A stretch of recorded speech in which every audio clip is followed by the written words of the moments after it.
Hi, Pritika. Thank you so much for doing this and taking out the time. Like we've discussed, this podcast is an attempt to get to know all the wonderful women alumni that we have from IMA and understand how people's journeys can be so diverse once you graduate from IMA.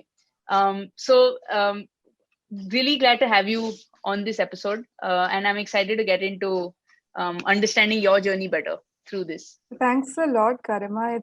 I'm actually absolutely thrilled to be part of this because it's a wonderful initiative. Thanks for getting started with this kind of an initiative, and yeah, really looking forward to this conversation. Awesome. Thank you so much. So the way we kind of do this is we just like to talk about, your journey and how you've kind of reached where you are and all the things that have been important in getting you there. But to start off, I want to comment on, just looking at your LinkedIn and looking at just like a very short summary of all the things that you've done. You've had a very interesting kind of career, right? Because you started out, I think you did an internship on the finance and financial market side. Then you actually moved into sales where you were working with HUL as an area manager. And then you made this move into HR, and then it's just been onwards and upwards from there.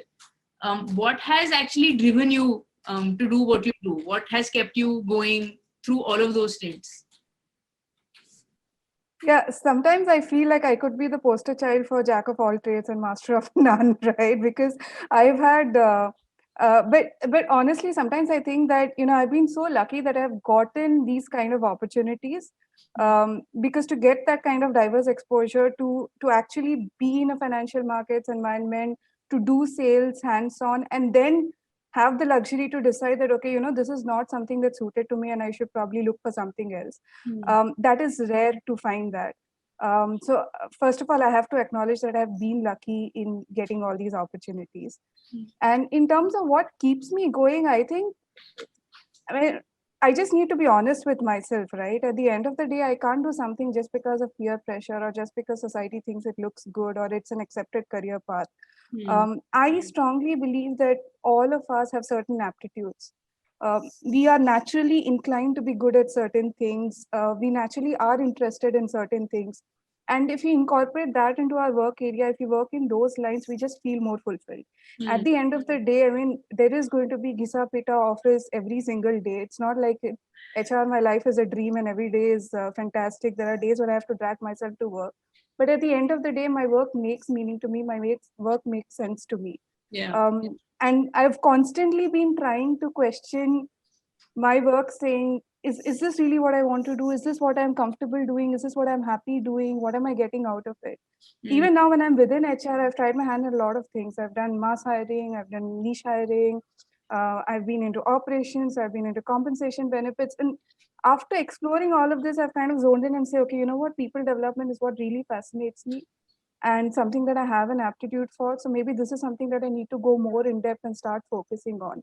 Right. That search, that quest never ends, because at the end of the day, I have to answer to my conscience saying, am I really kind of doing the best work and being in a place where I can be myself? So Yeah. that's what keeps me going. No, but that's interesting to hear because you address the whole peer pressure issue straight on, right? And I think maybe it's something that kind of happens with age as well. I've seen a lot of people who are well into their career always come back with this, that you have to think about what you really want to do and what you are passionate about. And that's not always easy to see, obviously, when you're starting out, right? A lot of people kind of get caught up in that quagmire. So if we were to talk about, say, your journey till now, right? And we know now what drives you and what makes you passionate about what you're doing. But if you could tell us a little bit about the top 3 inflection points, if you will, things that have kind of nudged you into making these changes or have kind of put you on this path, what would you want to call out? One was definitely getting into IMA. That was a big inflection point. So I come from a small town, Cuttack in Odisha. I did my computer science engineering from the state university there. In my peer group there, most people would have ended up getting a software job or something similar. And that's a very limited kind of an exposure. You follow a line that everyone else has been doing and all of it. IMA was a completely different ball game altogether. I frankly got surprised when I was accepted also, but the kind of exposure that came in, just interacting with your batchmates, sometimes I would really marvel at others across the country who've gone through a similar BTech journey but have had such richer experiences than I have had. So from batchmates, the quality of discussions that used to happen in the classroom, interacting with the profs. So I think if you go to a premier institute during your graduation, maybe you probably do not recognize all of this when you come into IMA. But for someone like me and someone like my background, I think IMA, the exposure was amazing. Really kind of opened up my mind to different avenues that are there in the world. I think the whole risk-taking thing probably started with getting into IMA. I'm not sure I would have done it otherwise. And also because today, having been in the industry, I realized it is the brand value of the university is amazing. We don't talk about it often. We sometimes take it for granted, but the moment people learn that you are from IIM Ahmedabad, you've done the flagship course and all, they sit up and take notice. They want to listen to you. What is it that you're talking about? So it helps get a foot in the door. Sometimes having that brand value on your resume, you will still have to prove yourself. I mean, once you get into a role or a project or something, nobody cares that you are from IMA. In fact, sometimes it's kind of held against you also. I've realized in traditional industries where people think, Acha, you've come from IMA, what is it that you're going to tell us? So sometimes you may have to work doubly hard to overcome that bias and prove yourself. But it doesn't change the fact that it's a privilege to have that brand on your resume. So yeah, I think it was life changing getting into that university and graduating from there. So that's definitely one. Second, I think quite obviously was making the transition from sales to HR. So because I got placed in HUL right from campus and in the sales and marketing profile, and I ended up doing sales. And while there were aspects of it I kind of liked, I fundamentally realized I did not have an aptitude for sales. And it was a question of I got a lot of well-meaning advice then saying that maybe I should just be a little resilient and I should just stay in the role a little longer, see if I can move up the learning curve. And it was all well-meant, and people talking about this job security, this job stability. HUL is a fantastic company. Why would you want to leave it and stuff like that? All of it made sense to me, but fundamentally there was this dissonance saying, I don't think if I stay longer in sales, I'm going to get more interested or more engaged or better at it. And that moment of truth where I said, and I always had this inkling for human development, psychology, human resources, so to speak. Never got a chance to explore it because IMA does not really have a lot of good courses in that area. I'm not sure if it's changed right now, but we had very limited selection of courses at that point of time and no placements at that point of time in this area. So I said, okay, you know what? Let me quit sales right now. This is the best time. I am young. I'm not so much into my career that I'm risking a lot of things to give up on it and start again. Financially, touchwood, I was in a safe space where I said, okay, I can take the risk and jump in all of it. So I quit the job without having any other job. And then I started hunting and then moved to HR. I started with a startup, started doing things from scratch. I was literally putting like a full rewind on my career. I had to go back and basically start as a fresher again, do all kinds of things, learn from the ground and all of it. But it's been an amazing inflection point for two reasons. One is because it set me on the career that I am today, and I'm really enjoying the space I am in. So that's one. Secondly, it's bolstered my confidence so much that I can put everything aside, start again from scratch, and still be good at it. It just means that there is something intrinsically that I kind of bring to the table, right? And it's not just luck that has put me on this path. So that has really bolstered my confidence, saying that if I have to start from scratch again, I'm not scared. I'm willing to take that risk, provided it really kind of makes sense in my life. So that's been a huge point. Third one, and it's actually work in progress. I took up a course in masters in psychology more than a couple of years back. Initially, it was just a labor of love. When, like I told you, I'd always been interested in the area, and I thought, okay, now when I have the time, let me explore it. But doing the course in depth and also kind of volunteering with various NGOs and counseling people and all of that, I kind of got an insight into human behavior, human psyche in a way that we never can do in like simple training courses that we sometimes get in corporate. Things like empathy, active listening, which are words that are kind of thrown around a lot these days. What does it really mean? how human life stages impact their work, impact their career. So that insight has been life changing for me, both personally and professionally. And it's something I'm seeing at play at work even now. I work in the area of people development, talent management, talent development. So some of these insights come very handy as I go about my work. And it also gives me this confidence again that, I'm not like a charlatan in the HR field, right?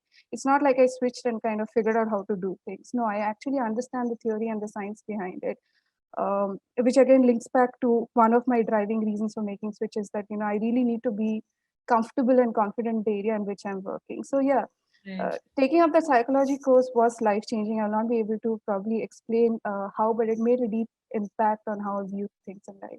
I'm sure it was kind of like coming home, right? A lot of things I'm sure you got instinctively, and it was like this puts a name to that understanding that you had, because you spoke about how you always had this tendency to, or you felt like you had an inclination towards talent management and Right. development. Um, and I'm sure that kind of also helped KHR. Now I know exactly what that feeling is, and I know exactly how to um, at least explain it in a technical way. Yes, very true. Yes.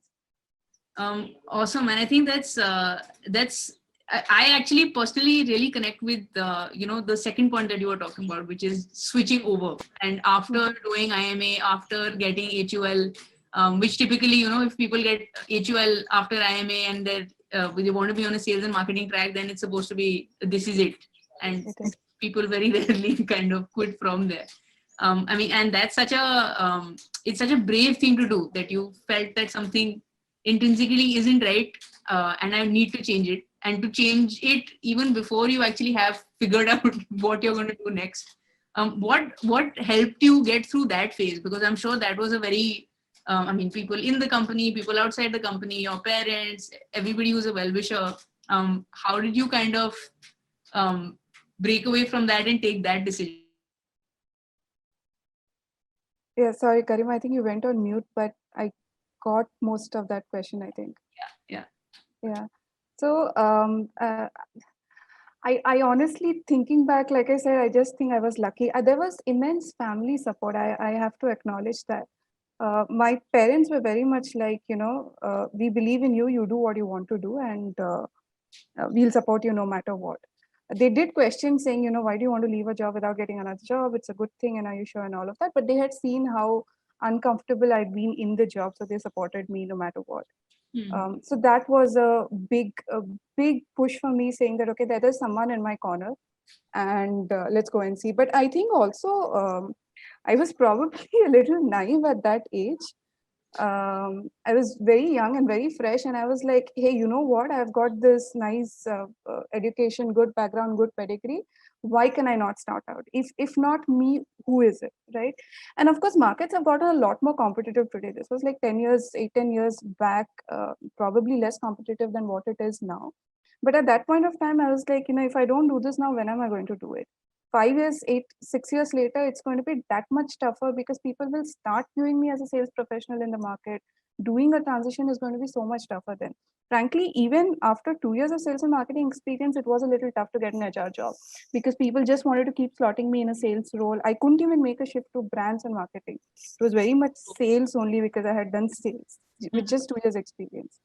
And in HR, they wanted me for my IMA connections. The only people who wanted me were recruiters and headhunters saying, okay, come on board. And I said, that's not HR. I'm not going to learn anything by doing that. So a little bit of that naive confidence sometimes helps. I mean, if you think too much, if you try to rationalize too much, if you make a pros and cons list, I'm sure all the pros would point to, like, staying in your job, and, why do you want to do something crazy like this? But Yeah. also the fact that I was at that point where I had my family support, so I had something to fall back on. And I realized that if not now, I know that I will not do this again, probably later in my life. I just took the plunge.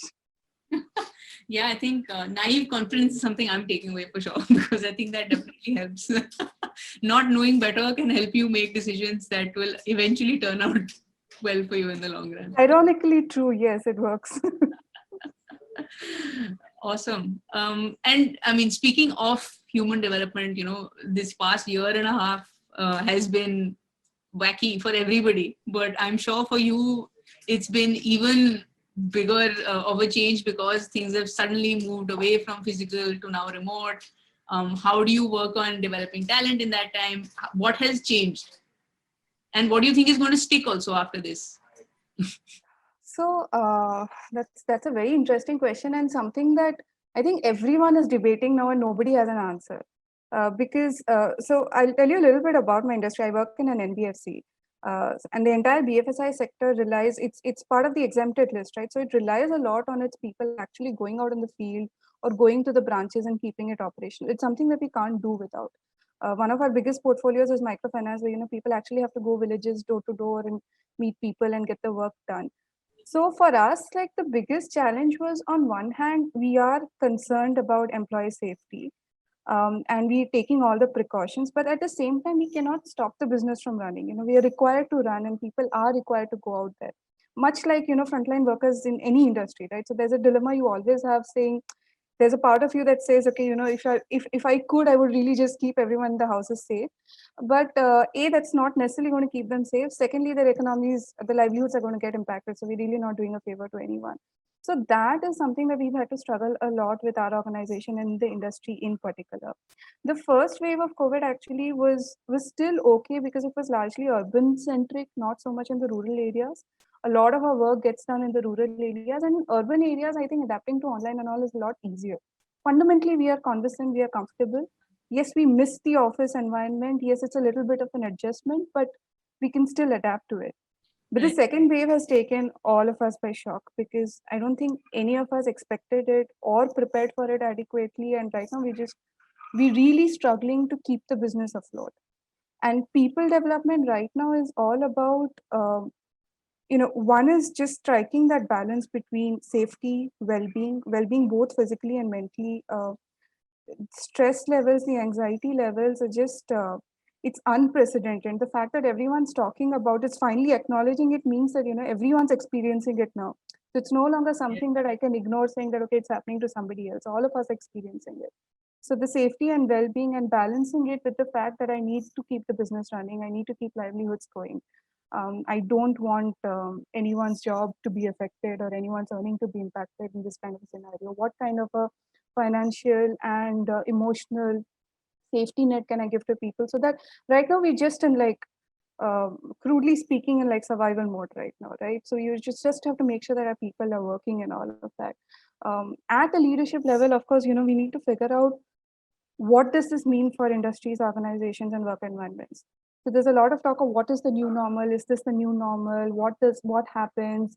Are people ever going to get back to offices? Is commercial real estate going to collapse? Is everything going to go virtual?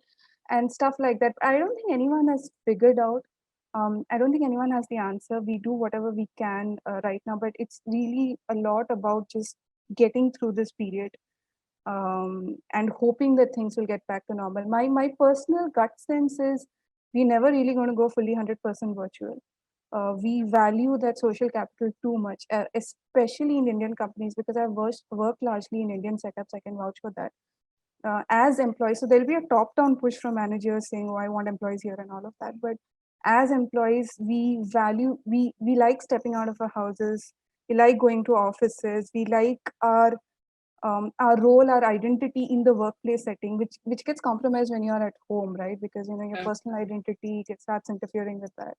So I don't think it's ever going to be 100% virtual, but maybe we'll move into some kind of a hybrid model. That'll be interesting to see. But frankly, I don't think any of us really kind of know what's going to pan out, and that's in a very intellectual kind of a spirit, kind of a way. That's interesting to know that we're going through this transition, and maybe 5 years, 10 years later, we'll look back and see, okay, wow, something amazing did come out of it, probably. Yeah, I in fact, I remember coming across some reports that were doing a study on new joinees during this time, and how because onboarding is entirely online and there's such little face time that you get with your colleagues.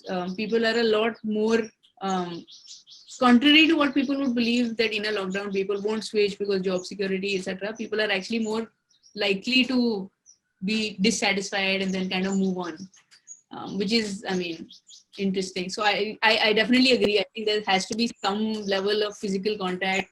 Either it's like a frequency things, maybe once in a week or once in 2 weeks or whatever. But I mean, I don't know how a completely online setups would really work.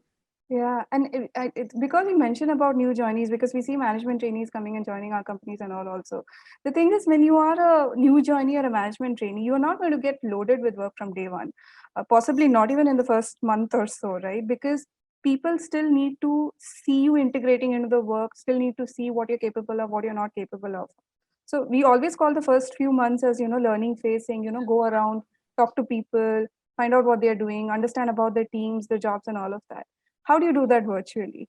Because you have to initiate everything. You can't just walk up to someone like, okay, what are you doing, and strike up a conversation. You have to set up a meeting, set up an invite, do that video call. It becomes very difficult for new joinees actually to get a sense of what organization am I joining, who are the people like, how do I settle in and all of that. It's really tough for new joiners. Yeah, I think also, I mean, just continuing that, new joinees, of course, and also the managers, right? Because they now suddenly have to understand that, okay, there's a set of people I'm comfortable with. And now there are these new people that I have to make an extra effort with, which is a new challenge for managers also, right? How do you kind of make sure that everybody's on the same page without actually doing anything like a physical meeting together? Correct, yeah. So definitely interesting. I think we'll get to know, I think, only in the next few years what ends up happening. But because we spoke so much about, meeting in person, and I'm sure you have a lot of really good memories from your IMA days and spending so much time working on group projects and the classes and everything. What is something that you remember from IMA? What do you go back to? Um, First of all, I'm in love with that campus, the old campus bit of it. So let me just put it out there. I love taking a stroll through this building, sometimes even just by myself. I was just completely in awe of the architecture and the way it was designed. But no, on a more serious note, if I think of IMA, the first thing that comes to my mind is all those various clubs and activities we used to do, right? I mean, there was Confluence, Chaos. I personally have been a part of the dance club, the LSD. It's so much fun, right? And the thing is, sometimes we would, at least I would even like miss out on my case reading and stuff like that, and try to cram it in some other way. But we always had time for these kind of activities, and there's so much bonding that happened, very structured ways of bonding. I realized that you have so many activities, you meet people from different sections and all, otherwise you'd never get to know most of these people, I guess. So that's something that's been a highlight whenever I look back on my IMA days. Even in the dorm parties and stuff we used to have, it was a lot of fun. So yeah, there's some really good memories. And I love the city, Ahmedabad. I've never felt so safe in a city where at like 2 o'clock in the night we can catch an auto and go and have a midnight peace and come back and not have to think twice about, yeah. Yeah, and in fact, you mentioned structured meetings, which is also really true. Like, I think when you're kind of in that whole frenzy of first year happening and so many things happening, you don't really realize that a lot of it has been actually thought out. That, okay, you want to do tea nights so that people get to know their own section people and then people from other sections. Yeah. And then you have all these intersection sports competitions and everything else also. At that time, it seems like, okay, it's just another thing, but it's actually something that really helps get to know everybody in your. It is. It is. I mean, the legacy should continue. Whoever thought of it initially did a fab job.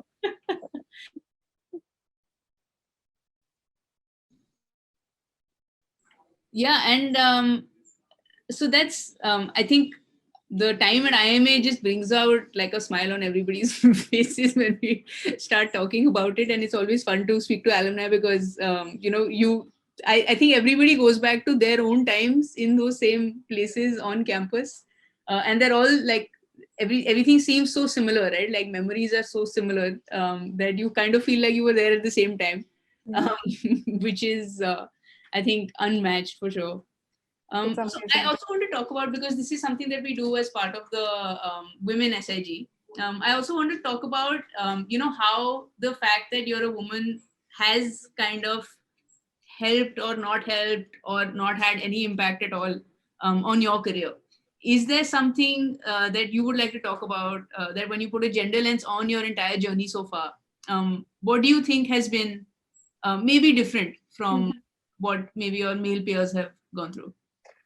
So that's a very interesting question, and I mean, I've worked in the diversity and inclusion area in corporate also, so I'm kind of attuned to looking at it at least from a gender diversity lens, saying how things are different, and is the call for gender diversity even real? That's a question people ask, right? Do we really even need to bother about in all of it? I'll be frank with you. In my career till date, I have not faced active discrimination. I have to be really open about it. It's not that at any point of time I was withheld opportunities because I was a woman, or because I got some additional kind of interest in my work, or people kind of showed additional interest or encouragement in my work because I was a woman. I personally think that's never happened to me. But having said that, it's also because I come from a position of privilege. I've come from a really pedigreed background, and thankfully have been good in academics throughout, and done well in most of my roles in this thing. And also, I probably don't get asked that question because I have something to show for it. But there are a lot of women out there. I mean, if you just throw the kind of statistics open and look at what it really like is in the country, most women do not actually get access to these opportunities, and that's where the problem really starts. Like when I look at my batchmates back in graduation or somewhere, a lot of the women did not really have access to kind of going and doing extra courses which could have supported the resume, which probably the men were freer to go because for whatever reasons women were supposed to stay inside. It's safer, it's not allowed, it's not cool for them to be going out or whatever for that reason. So I think the problem starts there. We cannot say that it's not real. But in corporates, I've noticed that nobody wants to discriminate. Nobody wants to come and say that, hey, you're a woman and we are not comfortable working with you. It happens in very rare cases. So, for instance, sometimes in shop floor setups, manufacturing setups, till you reach a certain critical mass of women, they are not comfortable having women around because I think the men feel the need that we need to be protective about the women. So having a woman means extra chore for me and extra burden for me, and that way people get very about night shifts for women because you take additional responsibility for their safety. Yeah. Pregnancy, becoming a young mother is like a complete game changer. I mean, almost every woman who goes through that experience, I think, for some point of time, they're just completely out of the career lens. They're like, oh, she's on a mat break, she's a new mother. So you're not even given the same kind of opportunities because it's a fact they cannot put in that many hours, right? I mean, at any point of time you're going through a life transition where you need to focus on two or three more things, you just cannot put in that many hours of work. But never have I seen a case where people come out and say, okay, a woman might be putting 8 hours, a man might be putting 14 hours, but let's look at the output. Let's normalize the output in the context of the work you're putting in. That doesn't happen. And I think that really kind of impacts women in their careers. I mean, I've seen that happening firsthand in organizations I worked in. It's well intentioned, but at the same time, there is a fallout where you just need to step out the career bus and you need to get back onto it when you are ready, which means you fall behind your peers. And also very funny, this is purely anecdotal, but I don't know how, noticed that the male colleagues in my male peers always seem to know what's going around in the office. I do not know what mystery thing they use, or whether smoke breaks and stuff I mean, women also go on smoke breaks, so I do not have the answer to why that happens. But usually the office gossip in terms of who is being involved in which project at the senior level, who's being considered for what role, what transition, who is a person in power, who should you be really kind of be seen with, and all of those information somehow comes from male colleagues. I don't know if that is something that they are naturally they have receptors that pick up that information, or they get access to a lot more informal conversation where that happens. But as women, that's a big backdrop. That's a big drawback when that happens, and because you don't have the benefit of that information, I sometimes find that me and my women peers have to like make sure that our work is that extra perfect, and because we don't really know who to approach if there's a flaw in our work, or we're not really sure how it will be taken because we've not built this additional connections and all. I mean, I'm not generalizing. Possibly there are women who do this well, but like I said, it's anecdotal. In my experience, it's always the male colleagues who are in the know of what's happening at work, and it doesn't impact major career decisions. Like, it's not like you're going to be promoted just because you know more people or this thing and all. They are still going to look at your work and your output, but it is an irritant that you have to live with. I'm sure it. I mean, one is when you said this, this very sexist thought entered my mind, which is that that's so unlike what people usually say, right? About how women usually like to gossip and the grapevine kind of flows through women. So it's So have you seen the kind of gossip that comes through the usual women grapevine? I don't know. Is it because there aren't enough women in senior positions, so you don't have access to, like, the senior position grapevine? Because what I've heard from women gossip is usually around, like, I mean, again, I hate to stereotype this, but it's usually around, like, personal relations, or what's happening on the family front, what's happening outside work, stuff Mm, like that. It's never office work related gossip in terms of, mm, like, mm. who's making what kind of move, who's pitching for which kind of a role, what projects are gaining importance. This doesn't happen. That's really interesting, though. And I mean, you mentioned that it might be because senior leadership positions typically are not women, and maybe there is an inherent kind of Hmm. comfort level that we have. I think just because growing up in India does that to you Yeah, yeah. with the same gender, which is interesting. I don't know if there's been enough whatever, but I'd love to like read up on it for sure. I think that's a very interesting point that you make. But yeah, so I mean that's I mean it's amazing that I mean you can say that there's been no bias that has come your way, at least in terms of how your career moves have happened and everything. But like you said, right, it also kind of has to do with the pedigree you're from and the fact that you're putting in the work, and you might have to do maybe a little bit extra to kind of counter for those impacts that people kind of think of when they think that, okay, it's a sales job, I can hire a man or a woman. Who do I kind of go for? But yeah, like I mean, I think it also has to do with how people also have different experiences being in those leadership positions, right? For example, the hiring manager will have maybe had very different experiences.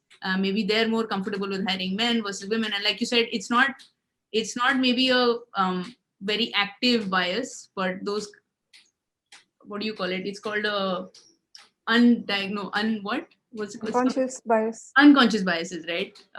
How does somebody work around that? Like, and because you're working on human development in your career, how do you kind of help your employees kind of uncover that and um, make sure that they're not kind of going down that road, given that you had the experiences you have and you're kind of working in the field as well? Yeah, so one is, I'm not sure it is an unconscious bias everywhere, right? So I'm not saying it's a conscious bias, but first of all, it may not even be a bias, and I'll come to that later. But let's assume for now that it is an unconscious bias Right. because of whatever experience I've had. I may cognitively think that I'm not, I'm okay with either man or a woman, but I may be more inclined to like a man because I am a man and a man is similar. I know how to get along with a man, or I've always had men performing this role. So, when I mentally visualize who the person is for this role, it's a man that comes to my mind, Right. or for whatever reason. So, it could be an unconscious bias, in which case, the first step is awareness. It's always awareness. Do you even realize you're thinking this way? Because, like I said, cognitively, you're thinking that a man and woman is equal, and you probably, when you're interviewing or, kind of considering someone for the position, you're not seeing any difference. But if you really kind of dig deep and helps to have someone observe you, um, helps to have kind of buddies that you can check with each other, saying, hey, do you really think I am exhibiting some Right. kind of a bias here? Hmm. Or sometimes actively going and trying and giving it to a woman. That's what a lot of companies do when they say we need certain gender ratios. We're going to actively go and give it to women and see if it really works or not. So Hmm. what they're trying to do is, in different ways, counter this unconscious bias which might be creeping in. Because one is, you need to be aware, which will come only through feedback and introspection. So you have to either actively see feedback, or your company forces feedback on you, or you introspect and find out why is it that women are not getting into my team, and then you become aware of the bias, and then keep it in mind every time you're making a decision. But Right. the other thing I think is, it's more like a, how do I put it? It's more like, because of traditionally men kind of roles and men dominated roles and everything, all our metrics have become very male oriented. So Hmm. very often, so for instance, very often when in companies I've seen, when they ask for a certain role, they would say things like, I want someone who can be hands on all the time. I want someone who can travel this percentage time in the week. Hmm. Nobody ever questions saying, why is it? Is it really required for the output? Is there an alternative way of doing this job? So you see, actually you may not have, I mean, the person who's coming into the role or the interviewing manager or someone may not really even understand how this job description or criteria got formed, but they're just going along with it because it's traditionally been there. And Understood. they themselves may not see a problem with men and women, but the thing is then there is one accepted way of working, whether you are a man or a woman, as long as you conform to this accepted way of working, we take you. And the accepted way of working is what we call masculine because it's traditionally come from male dominated setups. It's not like women can't do it. There are many women who are doing it. But we say it's masculine because most women will not be comfortable with this and hence they get excluded for no fault of this. And when you diagnose it, the interviewer will also say it was no fault of mine, right? It was I wasn't discriminating. Yeah. That's a problem that's happening right now with a lot of these artificial intelligence setups that are coming in where they're saying, you know, your biases are already encoded in the algorithm. Correct. And which is why your selection is also throwing up results which Yeah. could be discriminatory even though you don't realize it. So, to me, that is the bigger problem because it requires going down to first principles for Yeah. every role. So what we do in OD is really kind of every role, every job, go back to first principles, question what is it this job really do? What are the responsibilities? What are the outputs? What are the metrics? And a very objective way, then try to come up with something that does not favor one style of working over the other. Understood. This could also be excluding some men who might have personal liabilities and could have otherwise performed in the role but are not able to get into it. So it's not just discriminatory against women per se. Correct. Yeah. So just, I think that's I think I know what I'm going to read on this week at least. But that's such an interesting way to kind of look at it as well, right? That even though people themselves, if you give them the benefit of the doubt that, okay, there's no actual bias there, the system may be set up in such a way that you are just forced to take a decision based on something that favors one gender over the other. Yeah. Which is amazing. There's a lot of work that we obviously need to do. Yeah, it kind of justifies jobs of people like me, right? No, for sure. And then just to kind of end this on a nice note, what is your advice to somebody who is going through the whole process of either applying for an MBA or graduating from an MBA and thinking about how to plan their career? What would you like to advise them to do? Okay, first, I think it's a golden rule that I stand by. I've always held myself accountable to it is that you need to bring something definite to the table. So what I mean by that is it's not just about completing a course and getting a degree. And yes, there is, like I said, immense value in doing that also. But even beyond that, the times are so competitive, markets are so competitive. You will be respected at the workplace if you have a definite skill set that you bring to the table. Again, it could be tangible, it could be intangible, depending on which industry you work in, what kind of a role you work in. But you really need to work on harnessing and keeping that skill updated and relevant. And so it's not always just by working. Sometimes you need to take time out to invest in structured professional development. Sometimes you need to network with others, find out what's happening in the industry, seek out different kind of projects, not just go about your daily job and routine, but seek out additional projects. But it's very important that that mindset that I have to keep doing this all my life, all my work is important. It's not like I've gotten a degree, I've gotten my MBA, I want to chill out, I'll get a job and my life is set. That doesn't happen anymore at all. I think back when our parents were working, that was probably the norm, but that just doesn't happen anyway. It's very important to like keep skilling, reskilling, upskilling, and all those jargons that we talk about. So that I think first and foremost is super important. Yeah. And secondly, I think people really need to have interests outside from their core work. Again, it need not necessarily be just a hobby. Some people have side hustles, some people have hobbies, even at work. So, supposing like say you're working in HR, but keep an interest in what the analytics team is doing, keep an interest in what the finance team is doing, depending on wherever you're interested. Always have something outside of work because one, that's an extremely important stress buster. If you're constantly looking at only one aspect of life, one work area and all of it, it gets to you. And no matter how much you love your job, there will be times when it will get to you and you'll get frustrated, which is why having interests outside really helps. And secondly, it widens your exposure. Like I'm just drawing from my example, right? At least I had an inkling of where I want to be, and I worked on that, and it worked out well for me. But I know there are tons of people who have no idea what they want to do in life. They've gotten opportunities, they've cracked MBA entrance exams, they've gotten into B schools, they've gotten good placements, they've started off with that journey. But 8 years, 10 years, and who knows, maybe sometimes even later than that, you reach a point where you start questioning, what am I really doing with my life? And if you've not explored other things by then, I'm sure there are stories of people who made dramatic shifts later on in life, and not to discount or put down any of that, but I'm just saying the probability of you finding an answer that late in life or at any stage in your life, if you've not already put in the work to like explore other ideas, is tough. And even if you don't do a shift, even if you're like, you just know what your calling is and you've been there in day one, exploring other areas just keeps your mind open. It keeps your mind very broad. And at the end of the day, when we talk about leaders and people who are successful at corporates, that's what we really want, right? We want people who embrace diversity, who have a very open-minded kind of a view on things. And that happens only if you have different interests. So uh, there will be a lot of peer pressure to, and we're coming back to peer pressure again, but yes, there is a lot of peer pressure to do, to follow a certain career track, to even have certain kinds of interests.